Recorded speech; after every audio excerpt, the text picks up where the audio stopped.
Everybody with Angela Williamson is made possible by Fireheart Pictures and viewers like you. Thank you.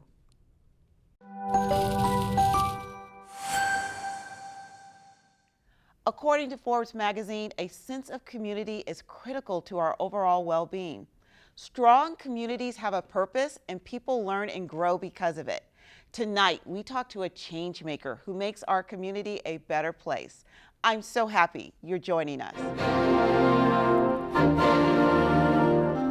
From Los Angeles, this is KLCS PBS. Welcome to Everybody with Angela Williamson, an innovation, arts, education, and public affairs program. Everybody with Angela Williamson is made possible by viewers like you. Thank you.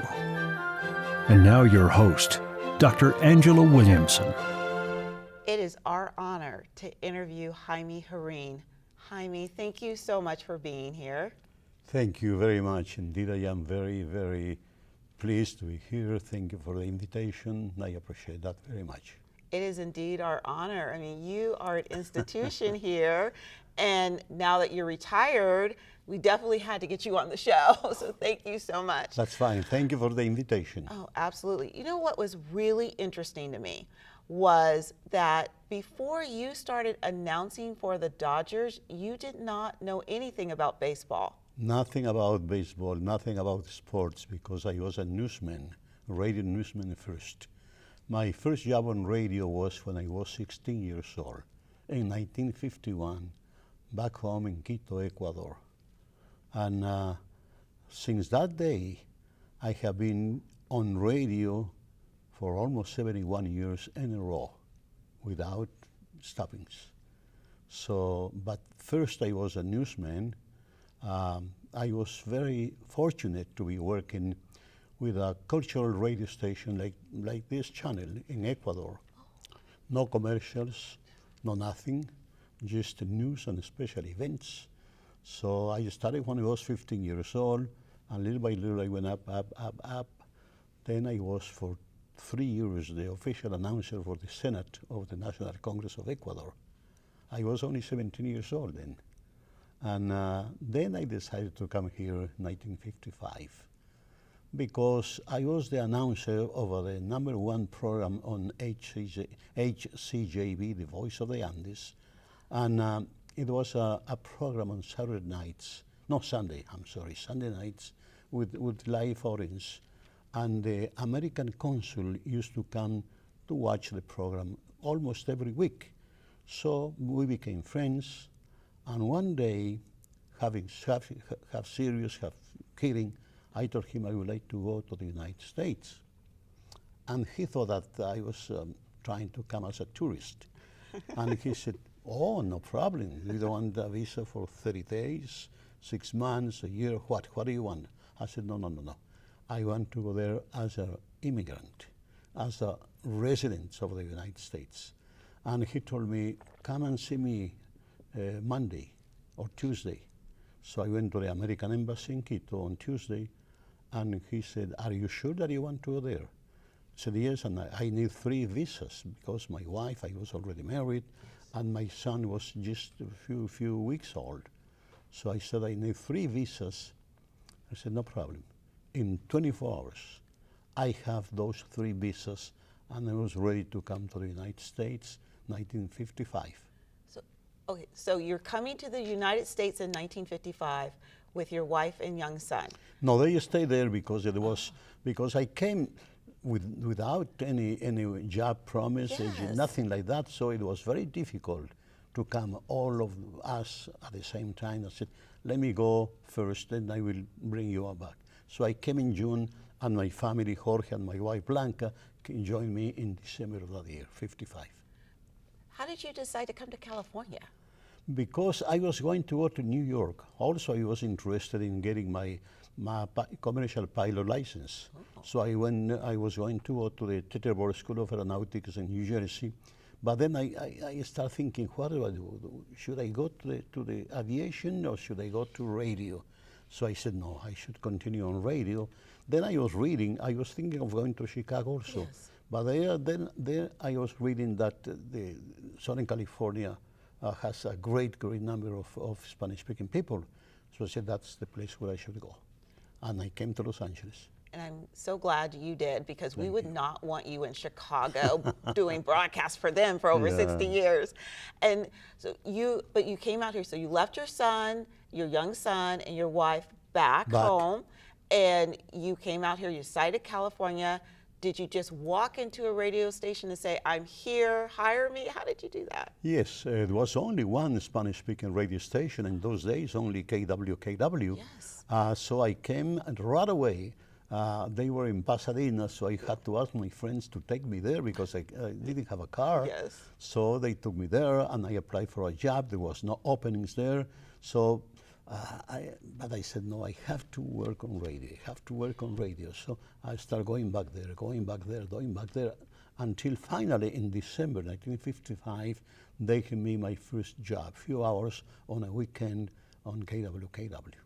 And that's just how you start out. You start out on the weekends. Now, Yes. did you have a good time, or did you have to do overnights? It was very tough at the beginning. Yes. Because they told me that I was too young to be a newscaster. They said, no, we need somebody, older than you. Those were just excuses, I think, at the beginning. Then they said, no, you have to learn more English, because even though the station is a Spanish-speaking radio station, but you have to talk English to deal with the salespeople and with the management. So I went to school to learn English, Cambria Street School here in downtown Los Angeles. So I went there in the morning, and I was working in a factory in the afternoon. So then finally they gave me the chance at December of '55. Wow. And I mean, you weren't there very long before you went to the Dodgers, right? No. I stayed there. Yeah, I was able to combine that because you did both jobs? Yes, by 1958, when the Dodgers came to the West Coast, Yes. I was already the news and sports director of KWKW. Then I got the Dodger job without applying for the job. I never looked for the job. The thing is that the station got the rights to do the games in Spanish. And Mr. William Beaton, who was the general manager and owner of KWKW, one day called all the announcers to his office to give us the great news about signing the Dodgers. And he said, I need 2 announcers. And looking at me, he said, Jaime, I want you to be one of the 2 announcers. And I wasn't ready. And I told Mr. Beaton, thank you very much. I was doing boxing from the Olympic Auditorium then. But I said, I'm sorry, I know something about baseball now, because I was going for 3 years on weekends to watch the games by the 2 AAA teams that we had here. Yes. The Hollywood Stars and the Los Angeles Angels. They used to play at the Gilmore Field and at the Wrigley Field in South Central Los Angeles. Yes. So I was going there on weekends just because I wanted to learn about this new sport to me, because I grew up with soccer in South America. So I started grasping about baseball. So 3 years later, the Dodgers come to the West, and the station asked me to be one of the 2, and I said, thank you, but I am not ready to be in front of a microphone relating what's going on the baseball field. So Mr. Beaton liked me very much. I was 22, 23 years old. He said, Jaime, you have a great future doing baseball. I'm going to give you 1 year. Prepare yourself, and I want you there. So that first year, '58, I was listening to every broadcast. Television didn't help me because in those days they televised only 1 game a week, Saturday night, that's it. And so I had to read a lot, get newspapers for many cities, the cities that the Dodgers used to travel, and magazines and everything. We didn't have what we have now, all the technology. Well, you could just go to Google and put it in. Yeah, the internet. Yes. It was difficult, but by the following year, 1959, Mr. Beaton said, are you ready? I said, okay, I am ready. So that's how we started. Mr. Rene Cardenas was the #1 announcer, so I was with him there until he left 1962. He moved to Houston, and I stayed there as a second in the booth, because he recommended another play-by-play announcer from Nicaragua, Jose Garcia. So I was with him, but he suddenly passed away in the winter of 1972. And then I became the #1 in the booth, and with her, another person to work with me. Well, you know, it's so interesting that you tell me this story because we talk about there's no technology. And in the second segment, you are actually going to answer some questions for some journalism students at our local community college. But what I love is that it's almost as if you had to do like your own Jaime self-education of baseball and you Yes. only had 12 months. Now, they weren't playing 12 months. No, only 6 months. So you really had to do this in 6 months. Yes, yes. Did you lose any confidence, or you just said, I just have to do it, so I have been very positive all my life. And I said, no, this is what I wanted to do. But I thought that at the beginning that I will stay with the Dodgers probably 5, 6 years at the most, then I move to something else. Spanish television is just coming up. Yes. Channel 52, Channel 34 came on in, I think, 1962. Okay. So I thought that television will be my next step. Yes. Eventually, I worked on television for Telemundo for 8 years. I was the sports director of Channel 52, Telemundo. But to be honest with you, I didn't like television. I have always been radio man, because in television you have so many problems inside because of the time. I used to be on the big news at 6 p.m. doing the sports segment, and they will give me 2.5 minutes for sports. Something will happen, they will come in. Jaime, you have only 1 minute and a half. Jaime, you have only 1 minute. I said, what can I do in 1 minute? Giving the scores will take me more than 1 minute. So that's why I didn't enjoy television much. But I stay with the Dodgers and on radio. I have always been a radio person. Well, and it also too with radio, you can let your audience know, they feel your personality, and it's almost as if you're talking to a mass audience, but it's almost as if you're talking one-on-one. Yes, yes. That's the beauty of radio.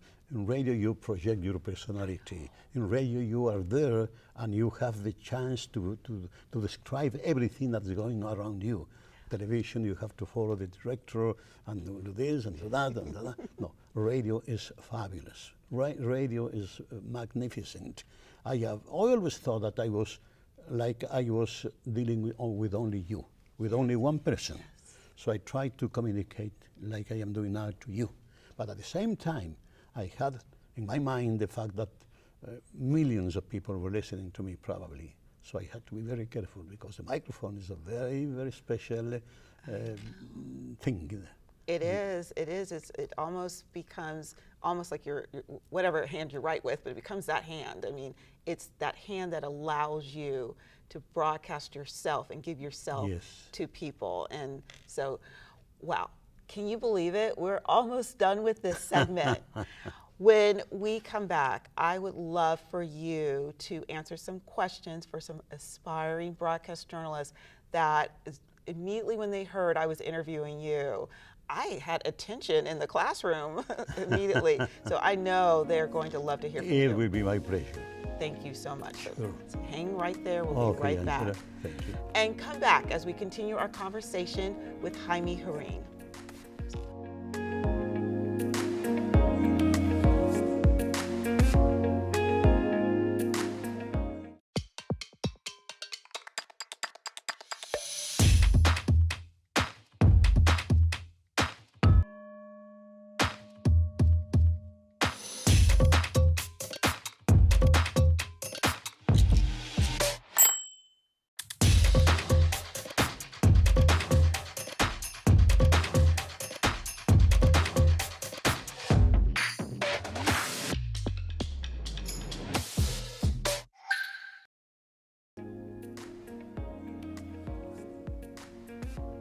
Welcome back. We have questions from Rio Hondo Community College journalism students for Jaime.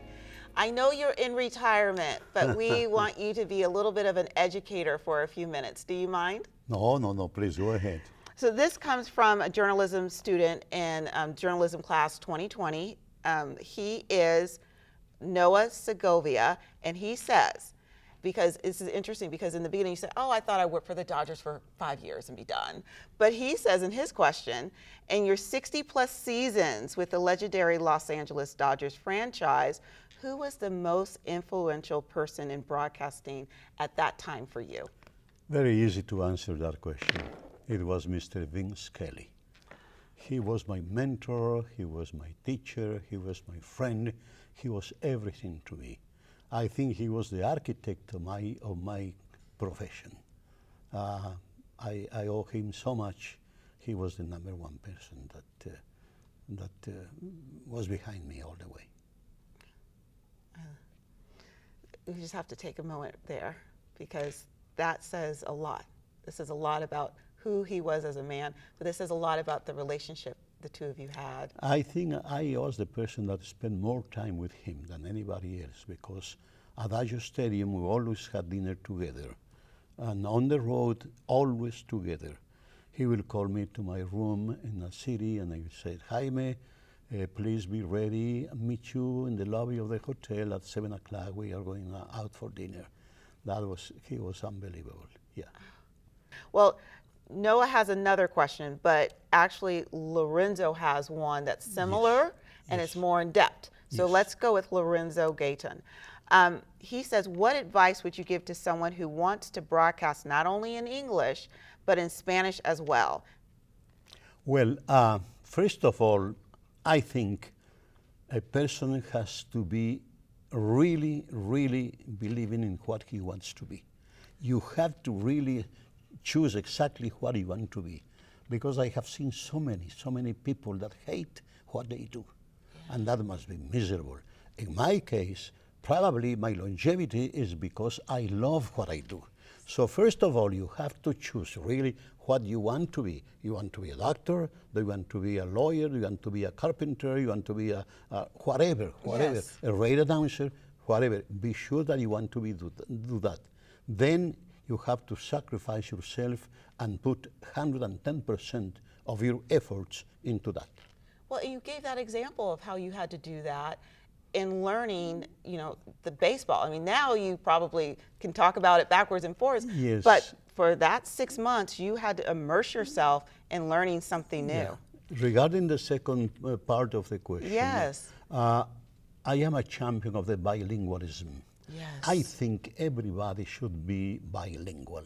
When I used to go to Montreal, I was in heaven because in Montreal, to me, looked like everybody spoke French and English. Unbelievable, unbelievable. So I think it is an asset to speak if you can speak 3 languages, much better. Yes. The State Department will have you a job for life. Yes. And also this country needs bilingual people, because if you are bilingual, you have a second personality inside you, and you can really help and you can really do well. I talk about experience because my English should be perfect, because I have been in this country 70 years, but you have to isolate from your language if you want to learn another language. But in my case, I was speaking Spanish all day long at work. When I got home, I spoke with my wife also in Spanish because I wanted my children to be bilingual, and thank God they are. And being bilingual has been really very good to them. They have got good jobs, better pay and everything. So if you can become bilingual, also in baseball. Yes. Nowadays, more and more organizations are realizing how important the Latino community is, how important the Latino is for baseball. The Dodgers has been #1 in many regards regarding baseball. And they have opened the doors to some other organizations. We have been very successful creating new baseball fans. Yes. Because I remember when I started with the Dodgers, the Latinos coming to the Coliseum in the 50s and early 60s was 10%. Now Dodger Stadium is 46% Latinos coming. So the Latino fan base for the Dodgers is tremendous. And the other organizations, finally, they are open their eyes. Yes. They are in Missouri, for instance, the Cardinals started broadcasting in Spanish with a good friend of mine, Polo Asensio, and they have been very successful. And some other organizations are realizing that if they want to increase the attendance to the ballparks, they have to appeal to the Latinos because Latinos are very, very sports-minded people. Well, and you're saying something that's really interesting to me because you've had this career for over 60 plus years, and there are still some organizations that haven't learned the value of expanding community by broadcasting games in different languages, and that's just now happening. Is it across the board, or do we have bilingual broadcast all over in baseball right now? Oh, no. We still don't. Still many organizations don't have the Spanish coverage of the games. I can tell you San Francisco, Oakland, the Dodgers, the Angels, the Padres, Diamondbacks, Houston, Marlins, and now St. Louis, they have dual coverage. The others don't have it. And so what you have just done right now by telling us this is that you have told these journalism students that want to go into sports broadcasting, definitely strengthen your bilingual communication. Yes, also, because there's openings there.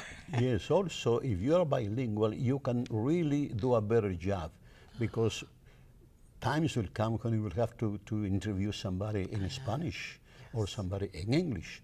If you can do that, it's fantastic. It's fantastic. Your radius of action will expand a lot. Fantastic answer. I'm a little bit disheartened to hear that we don't have a bilingual broadcast for the Angels, but you think you're right down the street. They do. They do now, now. yeah. Good. But they do a very poor job. Of course, because the Dodgers had the best. And you're retired now, so they'll just have to figure it out. Last question. This is from Robert Jimenez. He says, what type of obstacles did you face when coming up as an announcer? We talked about the obstacle of learning baseball, but you took that and you honed in on that. Any other obstacles? The obstacles are there. Unfortunately, many organizations probably they don't believe in our culture, and it is difficult to get them know that we are equal to the Anglos. So the Dodgers have been great in that regard. They have treated me with respect, everyone, and if Vin Scully was here, I had to be next to him. There was no division. There was no second class, first class, nothing like that. In some organizations, it's difficult. Yes. One case. Yes. One time I went to do the games from Minnesota, and one time I got there for the first time, Minnesota, and my engineer said, Jaime, you won't like the place where we are going to be. I said, where are we going to be? Behind home plate? Oh, no. I said, we're going to be in right field, behind the fence, about 20 feet in. I couldn't see the right fielder. I couldn't see the center fielder. And they said, oh, it's only Spanish. That hit me. They said, it's only Spanish. So I went through the proper channels. I didn't complain directly to them. I complained to the Dodgers. I complained with them, who was the president of the Dodgers? Well, he was the president of the Dodgers, so I called him. Yes. And said, they are treating us very badly here. So do something because I can't accept this. So he called them. Immediately, the GM came to me, said, Mr. Jarrin, I'm sorry, but I will give you my box, but I have some guests tonight, so no problem. Then the owner came and said, Mr. Jarrin, I'm sorry, I don't know what happened here, but blah, blah, blah, you can use my box. I said, thank you very much, but we are already over there. It's difficult to move, but tomorrow I will bring your box. So the next day was that. So I called Jose Mota from the Angels and Eduardo Ortega from the Padres. And said, where are you when you were there? I said, oh, they put us in right field. It's awful. I said, you haven't complained? They said, there's nothing we can do because, no. I said, do it. They said, no, they don't pay attention to us because we are not Hall of Famers like you, they say. So that's reflects the feeling among many organizations that they think, oh, it's only Spanish. It's only Spanish. I will never accept that. And I have been trying to fight that and helping organizations. I have meetings with some of the organizations, telling them how to, because they ask me, how do you do with the Dodgers? I explain to them, it's very simple. You choose one, do it. Yes. You just do it. and hire a couple of salesmen to sell the Spanish radio, then choose the dancers and everything, and go from there. So let's talk about your foundation. Sure. Tell me about that and how our community can help it, because you help students who want to go to the CSU, UC, and private schools here. Well, I was married for 65 years to my wife, Blanca, and she passed away almost 4 years ago now. She passed away February 28, 2019. So I was married at 65. Suddenly she passed away because of a heart attack while we were in Arizona in spring training. And she was the most generous person that I can remember. So my two sons, Jorge and Mauricio, got together and they said, we have to perpetuate the memory of our mother, Blanca. I said, yes, please do whatever you want to do, I will be behind you. So they decided to form a foundation that with the name of Blanca and Jaime Jarrin Foundation, because we wanted to have many young kids that would like to pursue their education, to reach universities, and it's so expensive nowadays. So we are trying to help them. So we form a foundation, and Los Defensores, organization that we represent as a spokesperson, Jorge and myself, they were behind us immediately. They gave the first money, $30,000 to form the foundation. Well, and you have a wonderful legacy.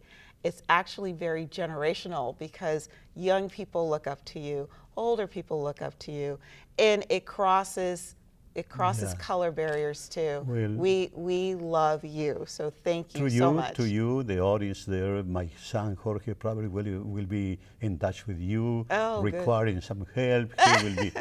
That's okay. He will be 100% working for the foundation, yes. and he has a great personality. He likes people, and I know that the foundation is in good hands with him. I will be just helping him, yes. and my other son Mauricio also will be behind all the efforts that we will take. Yeah, well, so you're really not retired. No. I will be retiring from the microphone. I told the Dodgers when yes. they offered me a lifetime contract. So I told them, fine, I will do anything you want me to do except microphone. I said, no more microphone. When I do my last game, that will be my last game. I don't want it to be like the boxers who retire and come back, retire and come back. No. I want to do anything with the community. Thank you for giving me the opportunity to be in touch with the community, but that's it. No more microphone. That's a perfect way to end our conversation. You are definitely our change maker, along with your sons and what you're doing with the foundation, and you have our support 100%. Thank you, Angela. Thank you very much. I have enjoyed very much this conversation with you. So have I. And thank you for joining us on Everybody with Angela Williamson. Viewers like you make this show possible. Join us on social media to continue this conversation. Good night and stay well.